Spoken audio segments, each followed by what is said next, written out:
Қазақ мемлекеттігінің дәстүрлері. Қазақ мемлекеттігінің дәстүрлері деп қазақ халқының және қазақ жерінің ғасырлар бойы жалғасып келе жатқан мемлекеттік құрылымдарының сабақтастығын айтамыз. Бұл дәстүрдің тамыры тереңде жатыр. Зерттеушілердің пайымдауынша, Қазақстан жеріндегі мемлекеттік дәстүрі сақ дәуірінен басталып, шамамен 2,5 мыңдық жылдық тарихты қамтиды. Осы аралықта мемлекеттердің атауы сан мәрте өзгергенімен, олар мекендеген аумақ пен сол өңірдің мәдениеті мен салт дәстүрлері үзілмей жалғасын тауып отырған. Қазақ мемлекеттігінің дамуы бірнеше ірі кезеңдерден тұрады. Ол, айта кетсем, ежелгі және орта ғасырларда қазіргі Қазақстан аумағында көптеген мемлекеттер мен тайпалар өмір сүріп, өзара сабақтас саяси құрылымдар құрды. Солардың заңды жалғасы ретінде 15 ғасырда қазақ хандығы дүниеге келді. Ал одан кейінгі кезеңдерде Қазақстан мемлекеттігі отарлық бұғаудан босап, 20 ғасырда қайта жаңғырып, ақыры КСРО ыдыраған соң тәуелсіз Қазақстан Республикасы түрінде толық қалпына келді. Әрмен қарай осы негізгі тарихи кезеңдерге талдау жасап, ежелгі мемлекеттердің қазақ хандығына әсері мен кейінгі жаңғыру үдерістері қарастырады. Қазақ хандығы құрылуының алғы шарттары. Қазақстан аумағында мемлекет құру үрдісі ежелгі дәуірден бастау алады. Біздің заманымызға дейінгі бірінші мыңжылдықта бұл өңірде сақ тайпалары алғашқы мемлекеттік бірлестіктерін құрған. Сақтар Жетісу мен оңтүстік өңірлерді мекендеп, ежелгі парсы деректеріне Массагет сақ атауымен белгілі болды. Олар жауынгер халық ретінде тарихта аты қалған.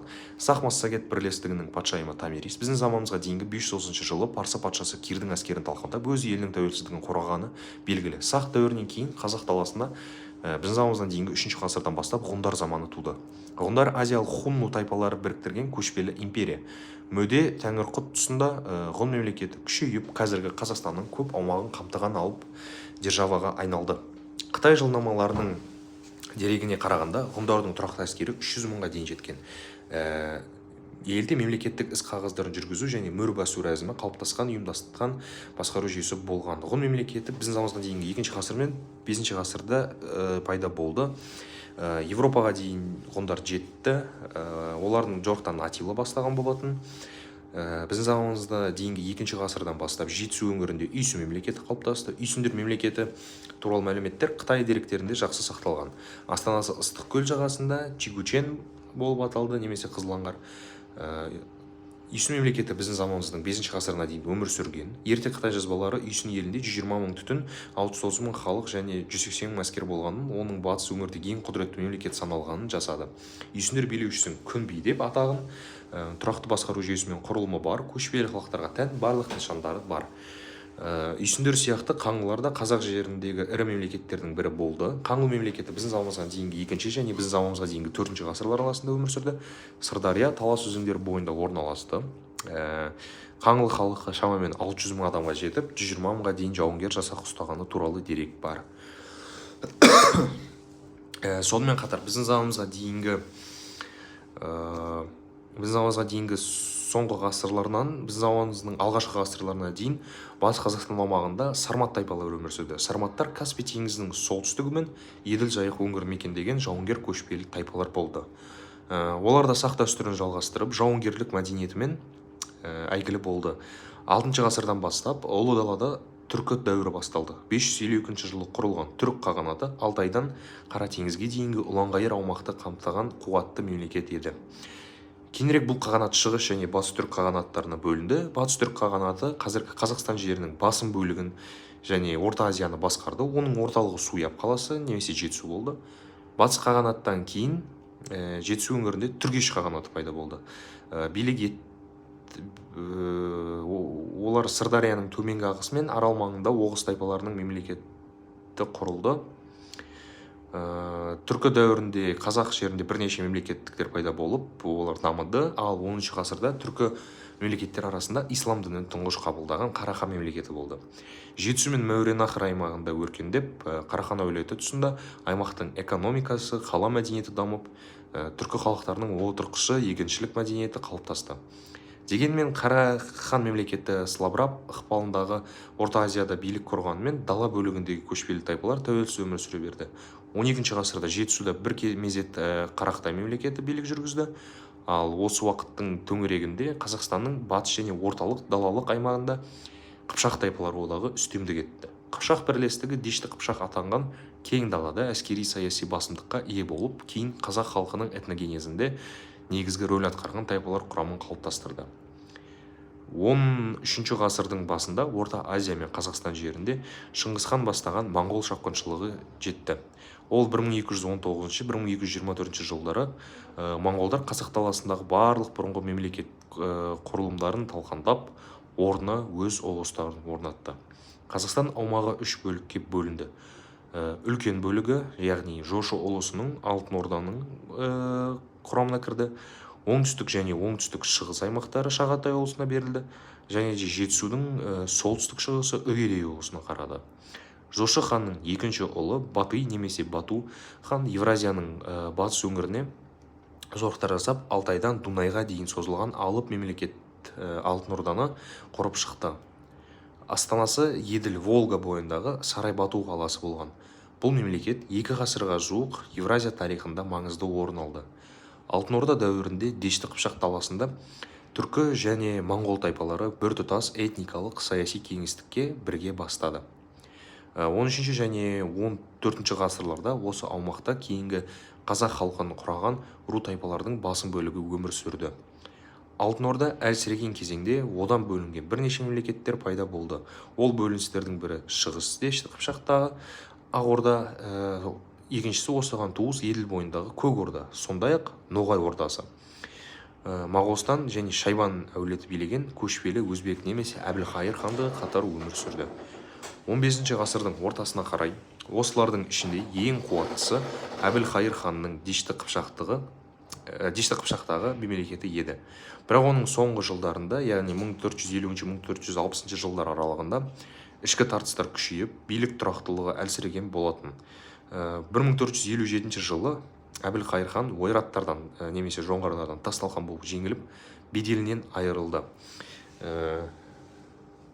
Осындай саяси дағдарыс жағдайында Жошы хан әулетінен тараған Керей мен Жәнібек сұлтандар қол астындағы қазақ рулары мен тайпаларын бастап, Әбілқайыр ұлысынан бөлініп шығуға бел буды. 1460 жыл шамасында Керей мен Жәнібек бастап жүздеген мың көшпенділер Моғолстан мемлекетінің батыс жағына Шу мен Талас өзендерінің алабынан қоныс аударып келді. Бұл оқиға Қазақ хандығының құрылуына тікелей алғышарт болды.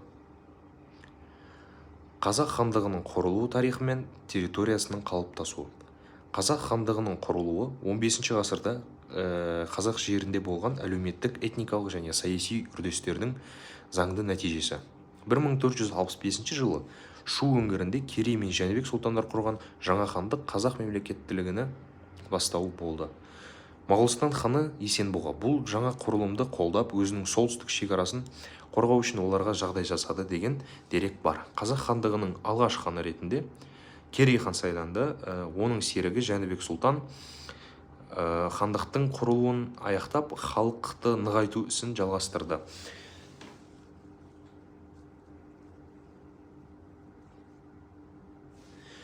Белгілі тарихи жазба дерек Мұхаммед Хайдар Дулатидің Тарихи Рашиди жылнамасында қазақ хандығының құрылған уақыты хижраның 870 жылына, яғни біздің жыл санауымыздағы 1465-66 жылдарға сәйкес келетіні атап өтілген.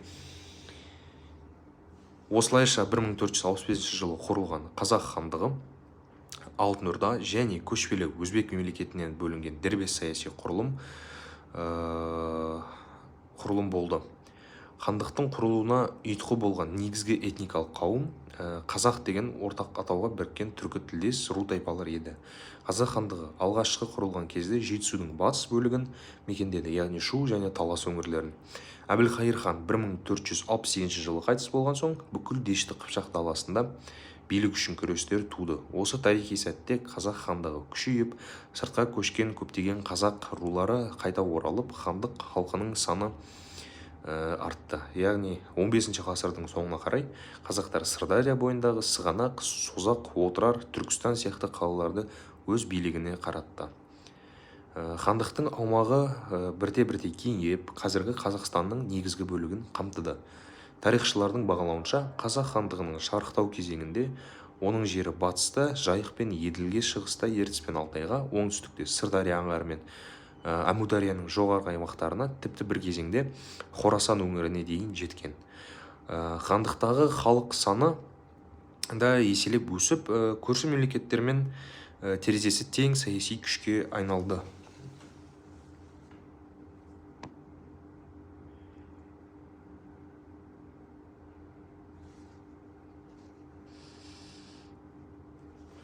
Қазақ хандығының басқару жүйесі дала демократиясының элементтері бар ұлыстық феодалдық монархия болды. Хан тағына Шыңғыс ханның ұрпақтары, төре әулетінен шыққан сұлтандар сайланып, және де тек олар билік басқарды.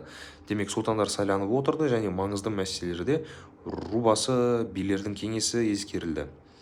Қазақ хандарының арасында Қасым ханның тұсында 1511 және 1523 жылдары хандық айрықша нығайды. Қасым хан билік құрған жылдары қазақ хандығының шекарасы едәуір кеңейді. Халықтың саны 1 миллионнан асты деген деректер бар.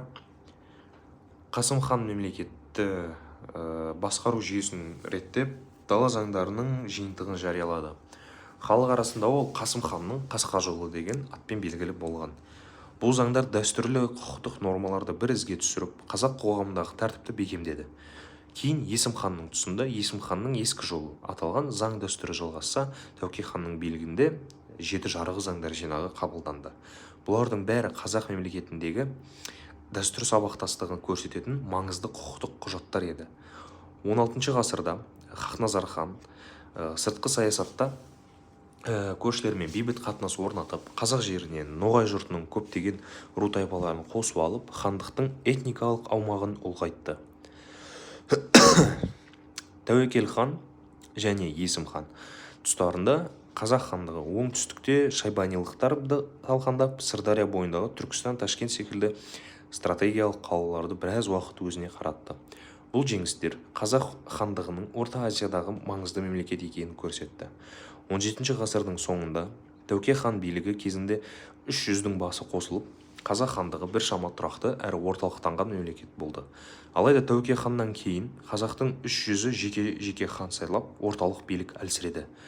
Осы кезде шығыстан дүркірей көтерілген Жоңғар хандығы қазақ еліне ауыр соққы берді. 1723 жылғы Ақтабан шұбырынды Алқакөл сұлама оқиғасы қазақ халқының басынан өткен ең қайғылы кезеңдердің бірі еді. Жоңғар шапқыншылығына қарсы ұйымдасқан ұлт-азаттық күрес нәтижесінде 18 ғасырдың орта шеңінде жау тоқтатылды, бірақ қазақ хандығы қатты әлсіреп шықты.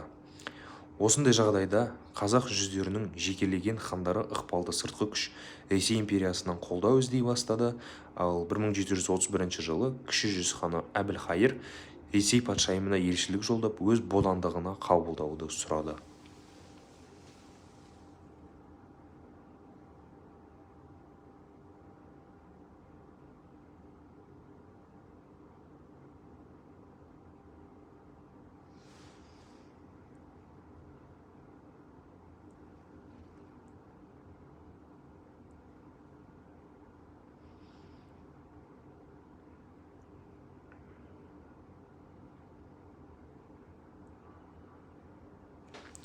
Бұл актімен кіші жүз Ресей протекторатын формально мойындады. Артынша орта жүз бен ұлы жүздің кейбір сұлтандары да патша өкіметінің қамқорлығын қабылдауға мәжбүр болды. Нәтижесінде 18 ғасырдың соңынан бастап қазақ жерінің біртіндеп Ресейге қосылу процесі жүрді. 19 ғасырдың бірінші жартысында Ресей әкімшілігі хандық билікті біржола жойып, қазақ даласын толығымен отарлық жүйеге енгізді. 1847 жылы қазақтың соңғы ханы Кенесары Қасымұлының қаза табуы қазақ хандығы дәуірінің аяқталғанын көрсетті. 3 ғасырдан астам тәуелсіз өмір сүрген қазақ хандығы осылайша тарихи сахнадан кетті. Қазақ мемлекеттігінің қайта жаңғыру кезеңдері Алаш автономиясының жариялануы 19 ғасырдың соңында қазақ жері толықтай Ресей империясының қол астына кіргенімен қазақ халқының дербес мемлекет құру мұраты өшкен жоқ. 1917 жылы басқару үрдісі орта ғасырларда қазақ хандығы түрінде өз жалғасын тауып, бірнеше мың жылдық сабақтастық қамтамасыз етілді. Қазақ хандығы Алтын Орда мен Ақ Орда мемлекеттерінің тікелей мұрагері ретінде 300 жылдан аса дербес өмір сүрді. Хандық жойылғаннан кейін де қазақ халқы өзінің мемлекет құру құқығын сара жолдан жаңылмай жалғастыра берді. Ал 20 ғасыр басында алаш қозғалысы мен автономиясы осы үзілген жіпті жалғауға арналған ұмтылыс еді.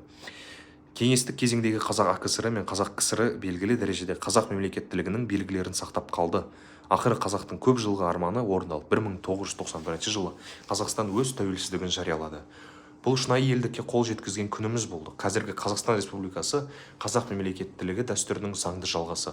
Ата-бабалар аманаты іске асқан тәуелсіз мемлекет. Егемен Қазақстан өз тарихи тамырына сүйене отырып, жаһандық қауымдастықта өзіндік орны бар мәртебелі елге айналды. Мемлекеттілік дәстүр сабақтастығы халқымызға өткеннің тағылымынан қуат алып, жарқын болашағын құру жолында сенім беретін құндылық болып қала бермек. Пайдаланылған